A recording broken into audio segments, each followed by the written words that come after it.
تکوینی نظام میں اب خلافت کا زمانہ ختم ہو چکا تھا. الخلافت بعدی 30 سنہ، تو 29.5 سال حضرت علی تک اور 6 مہینے حضرت امام حسن تک، 30 برس. ثم یکون ملکا ورحمہ، ثم یکون ملکا عضوضا. تو آپ نے فرمایا میرے بعد خلافت 30 سال ہے، پھر بادشاہت ہوگی رحمت والی، معاویہ کی بادشاہت کی طرف اشارہ، اور پھر اس کے بعد ملک ہوگا کتے کی طرح کاٹ کھانے والا. بادشاہت صحابہ میں کسی کا بادشاہ ہونا بھی ضروری تھا، بہت ضروری تھا. کیوں؟ کہ بعد میں آنے والے جو بادشاہ ہیں اگر وہ کسی کو نمونہ بنا کے چلنا چاہیں تو صحابی کا نجوم کے لحاظ سے وہ عمر عثمان کا اتباع تو نہیں کر سکتے تھے. بڑی پرانی بات یاد آئی جو میں نے کہا، اس پر مجھے ایک واقعہ یاد آ گیا. مامون رشید جب خلیفہ بنا تو اس نے کہا ابو بکر خلافت کیسے کرتے تھے؟ ہم نے کہا ایسے، کہا یہ تو میرے بس میں نہیں. کہا عمر کیسے کرتے تھے؟ کہا ایسے کرتے تھے. کہا یہ بھی میرے بس میں نہیں. کہا عثمان کیسے کرتے تھے؟ کہا یہ کرتے تھے. کہا بابا یہ بھی میں نہیں کر سکتا. علی کیسے کرتے تھے؟ کہا ایسے کرتے تھے. کہا بابا یہ بھی میرے بس میں نہیں. پھر کہنے لگا معاویہ کیسے کرتے تھے؟ کہا وہ ایسے کرتے تھے. کہا یہ تو میں بھی کر لوں گا.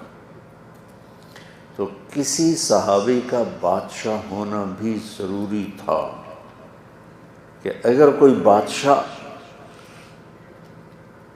اللہ کو راضی کرنا چاہے تو ایک نمونہ موجود ہے. تو اللہ تعالیٰ نے بادشاہت کی ابتدا صحابہ سے کروائی اور انتخاب اس شخص کا فرمایا جو شرافت میں بنو ہاشم کے بعد ان کا نمبر تھا، بنو امیہ.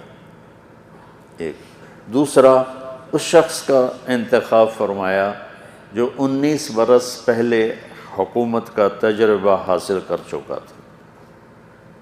یزید بن ابی سفیان کو حضرت عمر نے گورنر بنایا شام کا، ان کا انتقال ہو گیا تو حضرت عمر نے حضرت معاویہ کو گورنر بنایا.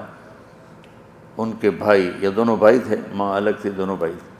تو یزید بن ابی سفیان کے مرنے پر عمر رضی اللہ عنہ نے معاویہ رضی اللہ تعالیٰ عنہ کو گورنر بنایا ملک شام کا. ابو سفیان نے پوچھا، چونکہ ان کے بیٹے پہلے تھے، حضرت عمر سے پوچھا کہ امیر المومنین کس کو پھر امیر بنایا ہے شام کا؟ تو انہوں نے کہا تیرے بیٹے معاویہ کا. جزاک اللہ خیراً وصلت الرحم، اللہ تیرا بھلا کرے، تو نے صلہ رحمی کی ہے.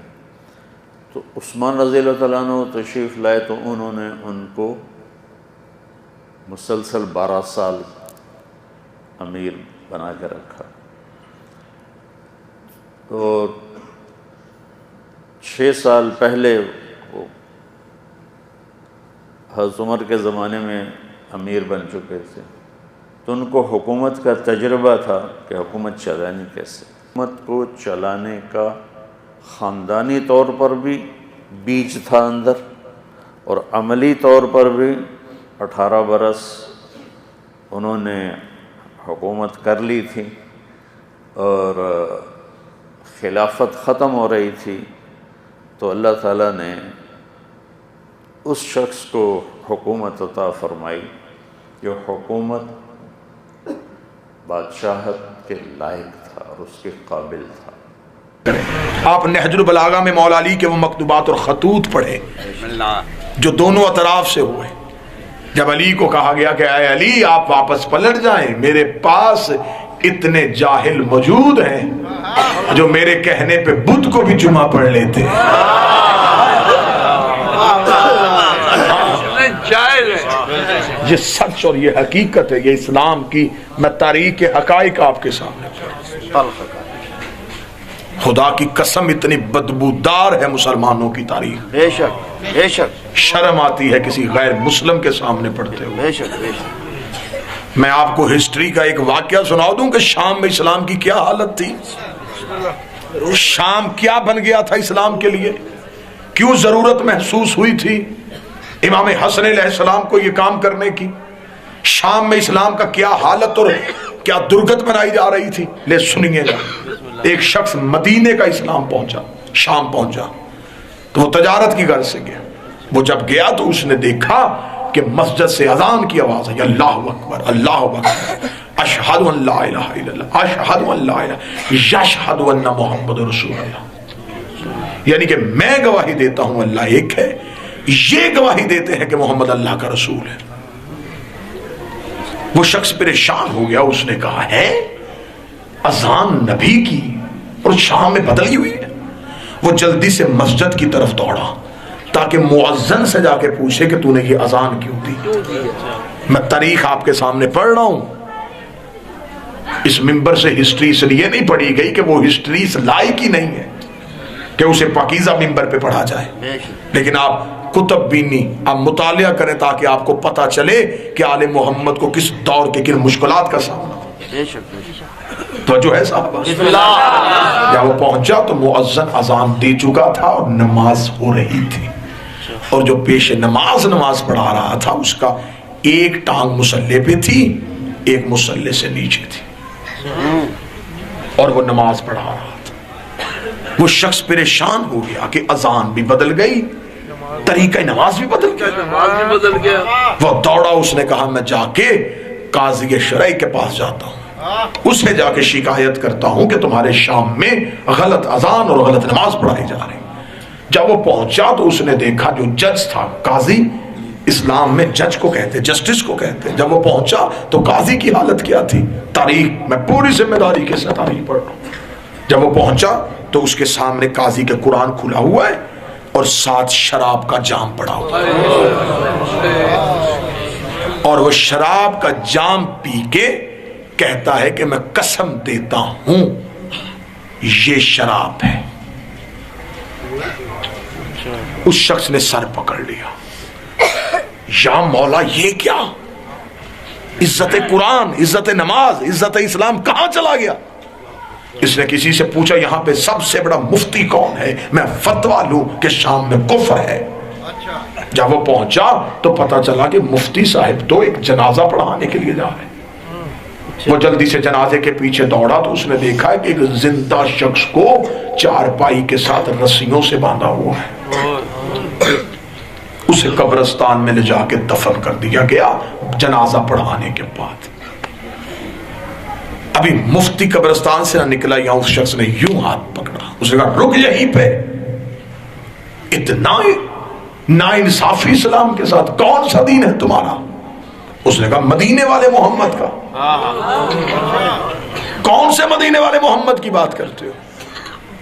تمہاری اذان سنی غلط، تمہاری نماز دیکھی غلط، تمہارا قاضی شرعی حرام کر رہا تھا اور تو زندہ کا جنازہ پڑھا کے آئے۔ اب دیکھنا کتنے جاہل اور کتنے سازشی عناصر شام میں رہتے تھے۔ اس نے کہا رک، کون سے دین کی تو بات کرتا ہے؟ ہاں میں تجھے دلیل دوں۔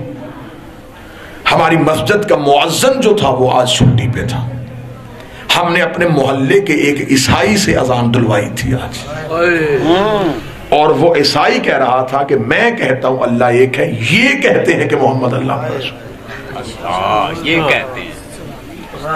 جو نماز پڑھا رہا تھا اس کی وجہ یہ تھی کہ وقت نماز ہو گیا اور اسے جلدی سے بلایا گیا، اس کے بدن کا کچھ حصہ ناپاک تھا، کچھ پاک تھا، جو پاک تھا اس نے اسے مصلی پہ رکھا۔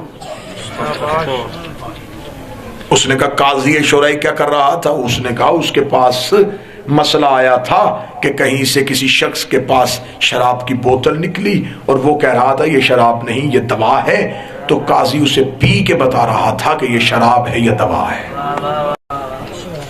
اس نے کہا پھر تو نے زندہ کا جنازہ کیسے پڑھا دیا؟ اس نے کہا 40 لوگوں نے گواہی دی تھی یہ مر گیا ہے۔ میں 40 لوگوں کی گواہی دیکھتا یا اس ایک کی گواہی دیکھتا؟ سمجھ گئے کیا تھا شام میں اسلام؟ شام میں سازشیں اتنی ہو گئیں آل محمد کے خلاف کہ جب علی امیر المومنین مسجد کوفہ میں شہید ہوئے تو شام سے نعرہ بلند ہوا کہ علی مسجد میں کیا کر رہے تھے؟ علی تو نماز پڑھتے ہی نہیں تھے، معاذ اللہ ثم معاذ اللہ، علی تو نماز کو مانتے ہی نہیں تھے۔ یہ ساری شورش شام میں ہوئی تھی۔ میں فضائل پڑھ رہا ہوں، جذبات پہ قابو رکھیے گا۔ اس شورش کو سامنے رکھ کے پھر جانیے گا کہ زینب شام کیوں گئی تھی، کہ جو کام کسی دور کی حجت کی تلوار سے نہیں ہوا، زینب نے خطبے کی دھار سے کیا۔